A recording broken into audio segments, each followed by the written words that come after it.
क्या आपने कभी सोचा है कि भगवान शिव जैसे सर्वशक्तिमान भी बिना शक्ति के एक क्षण के लिए स्पंदन नहीं कर सकते? क्या आपने कभी अपने आप से पूछा है कि आखिर वह कौन सी विद्या है जिसे सभी विद्याओं की जननी कहा गया है? क्या कारण है कि जगत गुरु आदि शंकराचार्य ने सौंदर्य लहरी की शुरुआत देवी की स्तुति से नहीं की, बल्कि शिव है सत्या युक्तो जैसे गूढ़ रहस्य से की? यदि इन प्रश्नों का उत्तर आप जानना चाहते हैं, यदि आप केवल शास्त्र पढ़ना नहीं बल्कि उन्हें अपने जीवन में उतारना चाहते हैं, यदि आप अपने भीतर छिपी हुई दिव्य शक्ति को पहचानना चाहते हैं, तो आज से प्रारंभ हो रही है यह यात्रा। आपके जीवन की दिशा बदल सकती है। आइए सदगुरु और मां श्री ललिता महात्रिपुर सुंदरी की कृपा का स्मरण करते हुए श्री विद्या जीवन प्रबोधिनी का इस दिव्य यात्रा का शुभारंभ करते हैं। शुभारंभ करने से पहले श्री गणेशाय नमः, श्री गुरुभ्यो नमः, श्री मात्रे नमः। परम पूज्य सदगुरुदेव के श्री चरणों में मेरा कोटि कोटि प्रणाम। आद्य शक्ति जगत जननी श्री ललिता महात्रिपुर सुंदरी के श्री चरणों में मेरा बारंबार प्रणाम। भगवान सदाशिव को प्रणाम करते हुए आज हम एक ऐसी दिव्य यात्रा का शुभारंभ कर रहे हैं जो केवल किसी ग्रंथ का अध्ययन नहीं, बल्कि अपने आप को जानने, अपने जीवन को समझने और अपने भीतर छिपे हुए परम सत्य को साक्षात्कार करने की यात्रा है। प्रिय साधकों, संसार में अनेक प्रकार की विद्याएं हैं। कोई धन कमाने की विद्या सिखाता है, कोई विज्ञान, कोई राजनीति, कोई चिकित्सा, कोई संगीत और कोई शिल्प कला सिखाता है। परंतु इन सब विद्याओं के बीच एक ऐसी भी विद्या है जो मनुष्य को स्वयं से मिला देती है। वह उसे बताती है कि वह वास्तव में कौन है, कहां से आया है, उसके जीवन का उद्देश्य क्या है और उसे अनंत है कहां पहुंचना। उसी परम विद्या का नाम है श्री विद्या। आज का हमारा यह मिलन केवल शास्त्र सुनने के लिए नहीं, बल्कि अपने भीतर उतरने के लिए है। मैं आप सबसे निवेदन करता हूं कि आज जो कुछ भी कहा जाए उसे केवल कानों से मत सुनिए, उसे अपने हृदय में उतारने के लिए सुनिए। क्योंकि शास्त्रों का उद्देश्य केवल जानकारी देना नहीं होता, शास्त्र मनुष्य के जीवन में जागृति लाने के लिए होते हैं। मैं आपसे एक सवाल पूछता हूं, क्या आपने कभी अपने आप से पूछा कि मैं कौन हूं? क्या मैं केवल यह शरीर हूं? क्या मैं केवल मन हूं? क्या मैं केवल विचार हूं? या फिर मेरे भीतर कोई ऐसी चेतना भी है जो जन्म और मृत्यु से परे है? यदि यह प्रश्न कभी आपके भीतर उठा है तो समझ लीजिए कि आपकी आध्यात्मिक यात्रा प्रारंभ हो चुकी है। क्योंकि संसार का सबसे बड़ा रहस्य किसी पर्वत, किसी गुफा, किसी तीर्थ या किसी मंदिर में नहीं, बल्कि स्वयं मनुष्य के भीतर छिपा होता है। जब तक मनुष्य बाहर खोजता रहता है तब तक वह भटकता रहता है, और जिस दिन वह भीतर उतरना प्रारंभ कर देता है उसी दिन ज्ञान का वास्तविक द्वार खुल जाता है। इसी कारण हमारे ऋषियों ने आत्मज्ञान को जीवन का सर्वोच्च लक्ष्य बताया है। प्रिय साधकों, आज मैं जिस दिव्य ग्रंथ की यात्रा प्रारंभ कर रहे हैं हम सब मिलकर, उसका नाम है सौंदर्य लहरी। बहुत से लोग इसे केवल देवी की स्तुति समझते हैं, कुछ इसे तंत्र का महान ग्रंथ मानते हैं, कुछ इसे संस्कृत काव्य की सर्वोच्च रचना कहते हैं, किंतु वास्तव में सौंदर्य लहरी इन सब से कहीं अधिक है। यह साधक की चेतना को जागृत करने वाला दिव्य ज्ञान है। इसका प्रत्येक श्लोक साधना है, प्रत्येक शब्द मंत्र है, प्रत्येक भाव उपासना है और प्रत्येक रहस्य साधक को उसके वास्तविक स्वरूप तक पहुंचाने का मार्ग है। इसलिए इस ग्रंथ को केवल पढ़ना पर्याप्त नहीं, इसे जीना आवश्यक है। हम यहाँ केवल संस्कृत के शब्दों का अर्थ नहीं समझेंगे, बल्कि उन शब्दों में छिपे हुए आध्यात्मिक, दार्शनिक और तांत्रिक रहस्यों को समझेंगे।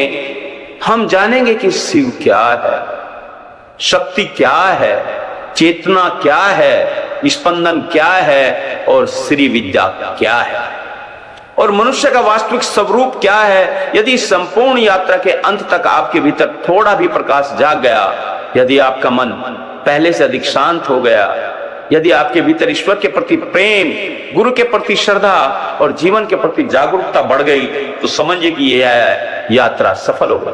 इसलिए आइए पूर्ण श्रद्धा, पूर्ण विनम्रता और पूर्ण समर्पण के साथ इस दिव्य ज्ञान यात्रा का शुभारंभ करें। और अब जगत गुरु आदि शंकराचार्य जी द्वारा विरचित सौंदर्य लहरी के प्रथम श्लोक में हम प्रवेश करेंगे। प्रिय साधकों, अब हम उस दिव्य क्षण में प्रवेश कर रहे हैं जहां से सौंदर्य लहरी का वास्तविक रहस्य प्रारंभ होता है। आज तक आपने इस ग्रंथ का नाम अनेक बार सुना होगा, इसके श्लोक भी सुने होंगे, शायद कुछ लोगों ने इसका पाठ भी किया होगा। लेकिन मैं आपसे एक प्रश्न पूछता हूं, क्या केवल पाठ कर लेने से किसी ग्रंथ का रहस्य खुल जाता है? यदि ऐसा होता तो संसार का प्रत्येक व्यक्ति जो गीता पढ़ता है वह श्री कृष्ण के समान स्थित प्रज्ञ हो जाता। जो रामायण पढ़ता है वो भगवान राम के समान मर्यादा पुरुषोत्तम बन जाता, और जो सौंदर्य लहरी का पाठ करता है वह सुतः है श्री विद्या का सिद्ध साधक बन जाता।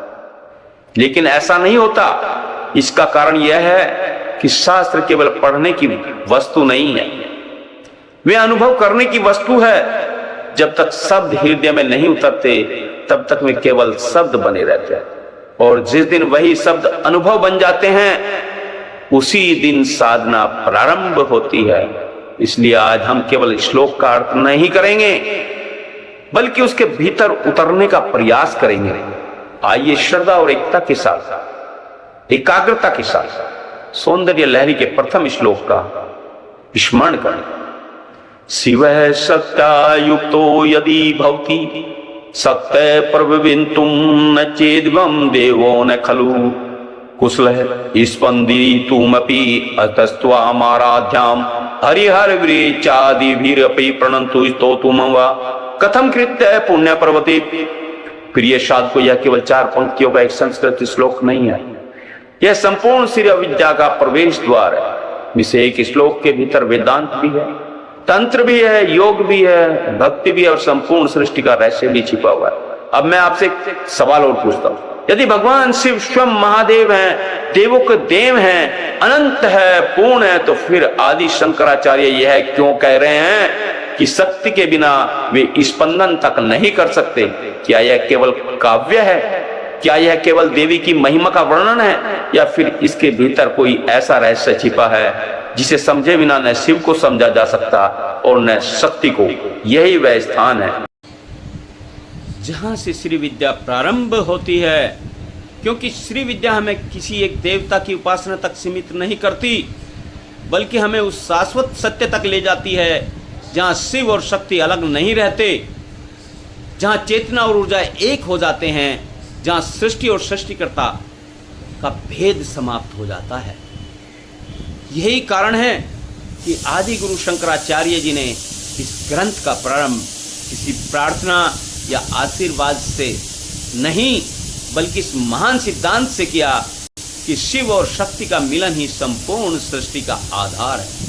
यदि इस एक सत्य को समझ लिया जाए तो जीवन की अनेक उलझनें स्वयं सुलझने लगती हैं, क्योंकि तब हम समझते हैं कि इस संसार में जो कुछ भी दिखाई दे रहा है वह उसी एक परम चेतना और उसी एक परम शक्ति की अभिव्यक्ति है। प्रिय साधकों, आने वाले समय में हम इस श्लोक के प्रत्येक शब्द को अलग अलग समझेंगे।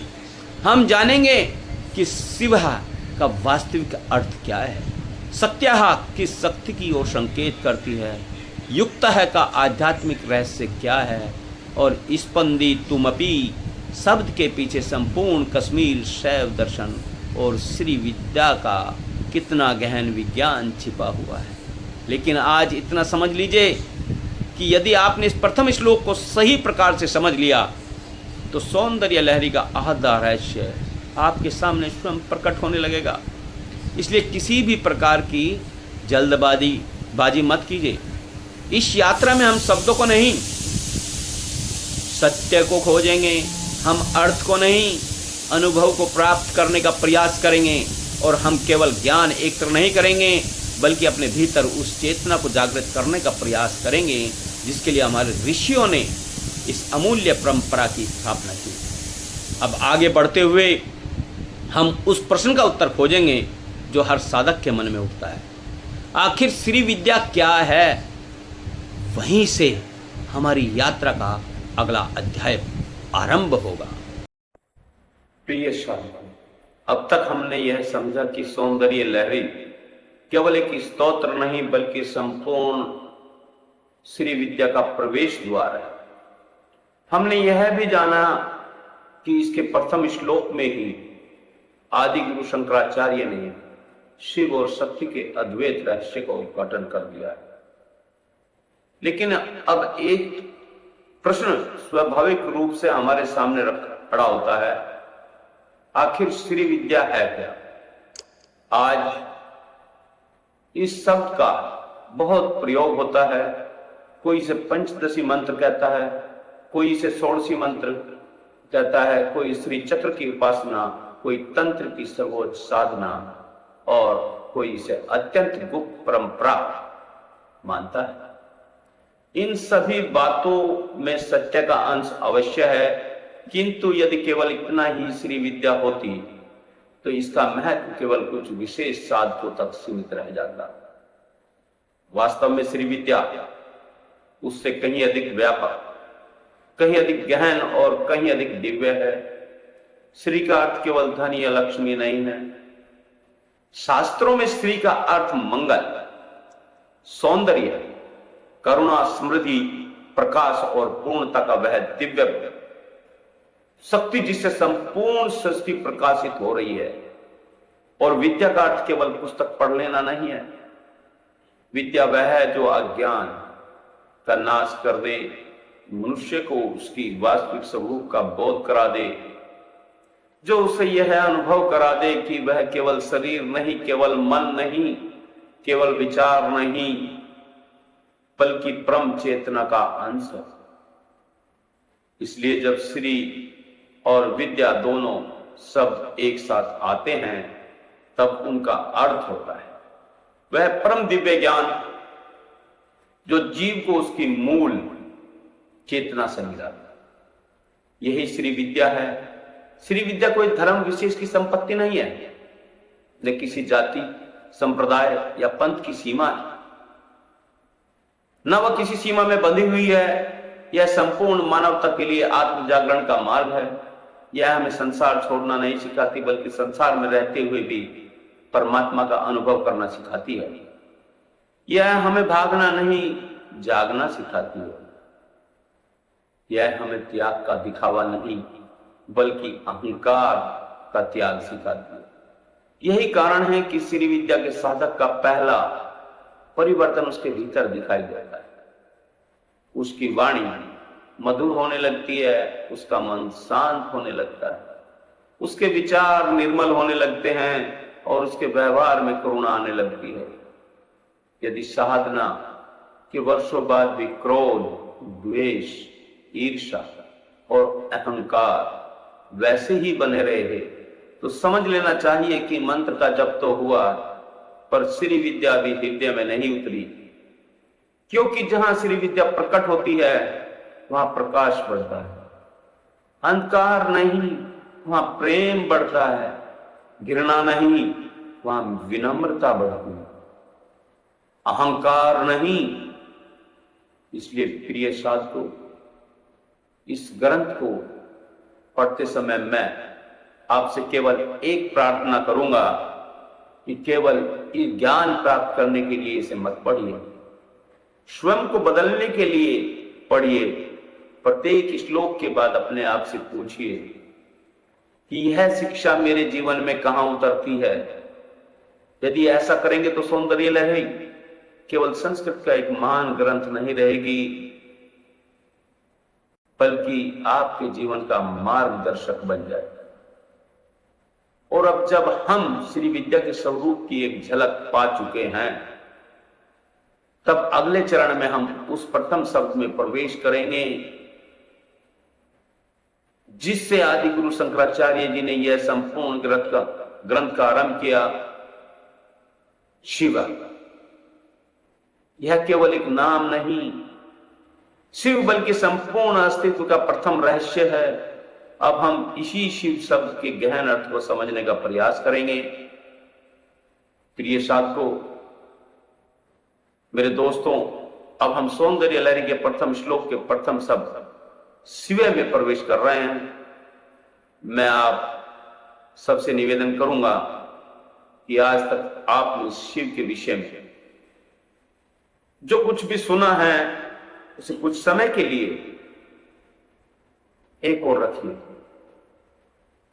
क्योंकि आज हम केवल भगवान शिव की कथा नहीं सुनेंगे बल्कि शिव शब्द के उस शाश्वत अर्थ को समझने का प्रयास करेंगे जिसे हमारे ऋषियों ने अनुभव किया। जब हम शिव कहते हैं तो अधिकांश लोगों के मन में जटाधारी, गले में सर्प धारण किए हुए, मस्तक पर चंद्रमा, जटाओं से बहती गंगा और हाथ में त्रिशूल लिए भगवान भोलेनाथ का स्वरूप उभर आता है। यह स्वरूप सत्य है, यह हमारी श्रद्धा का आधार है। लेकिन शास्त्र कहते हैं कि शिव का वास्तविक स्वरूप इससे भी कहीं अधिक विराट है। शिव किसी एक आकृति का नाम नहीं, शिव किसी एक स्थान पर विराजमान देवता का नाम नहीं, बल्कि शिव उस परम सत्य चेतना का नाम है जो संपूर्ण ब्रह्मांड में समान रूप से व्याप्त है। इस प्रकार आकाश सबको धारण करता है लेकिन स्वयं किसी से बंधता नहीं, उसी प्रकार शिव संपूर्ण सृष्टि के आधार है, फिर भी किसी सीमा में बंधे नहीं है। शिव शब्द का अर्थ ही कल्याण है, जो स्वयं कल्याण स्वरूप है और जो संपूर्ण जगत का कल्याण करता है वही शिव है। जहां शांति है वहां शिव है, जहां सत्य है वहां शिव है, जहां करुणा है वहां शिव है, जहां अहंकार समाप्त होकर केवल प्रेम और करुणा रह जाती है वहां शिव प्रकट होने लगते हैं। इसलिए शिव को केवल कैलाश पर्वत तक सीमित मत कीजिए। यदि आपके भीतर करुणा जागती है, यदि आपके भीतर सत्य के लिए जीने का साहस जागता है, यदि आपका मन धीरे धीरे शांत होने लगता है तो समझ लीजिए कि शिव आपके भीतर प्रकट हो रहे हैं। मित्रों, प्रिय साधकों, उपनिषद कहते हैं कि यह संपूर्ण जगत जिस चेतना से प्रकाशित है वही परम चेतना शिव है। शरीर बदलता है, विचार बदलते हैं, भावनाएं बदलती हैं, समय बदलता है, परिस्थितियां बदलती हैं, लेकिन जो इन सब परिवर्तनों का साक्षी बना रहता है वही तो शिव है। जब आप अपने मन को शांत करके भीतर उतरते हैं और कुछ क्षणों के लिए विचारों का शोर समाप्त हो जाता है, तब जो मौन बचता है वही शिव का प्रथम स्पर्श। इसलिए शिव को बाहर खोजने से पहले अपने भीतर खोजिए।